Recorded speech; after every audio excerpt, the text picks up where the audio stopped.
वजीर आला पंजाब रहना है तो परवेज इलाही को एतमाद का वोट लेना पड़ेगा। वजीर खारजा बिलावल भुट्टो का दो टोक पैगाम, कहते हैं पीपल्स पार्टी गैर आईनी काम को सपोर्ट नहीं करेगी। काफ लीग ने बाज ऐसे काम किए जिनसे शदीद दुख पहुंचा।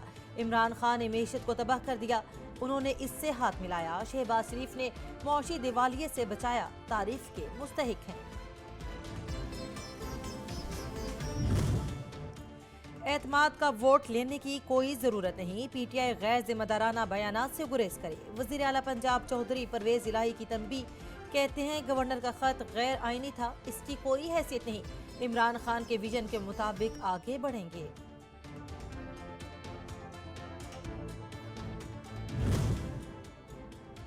MWM ने परवेज इलाही को एतमाद का वोट देने से साफ इनकार कर दिया। अलामा नासर अब्बास कहते हैं वजीर आला पंजाब पर तहफ़्फ़ुज़ात है, अमन कमेटियों से हमारे लोगों को निकाला गया, कमजोर हैसियत में हमारे साथ ये रवैया है तो मजबूत होकर क्या करेंगे।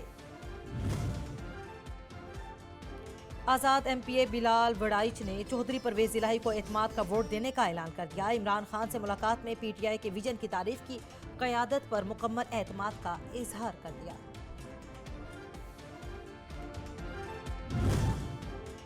इस्लामाबाद, लाहौर और पेशावर समेत मुल्क के मुख्तलिफ शहरों में ज़लज़ले के झटके, लोग कलमा तैयबा पढ़ते हुए घरों से निकल आए।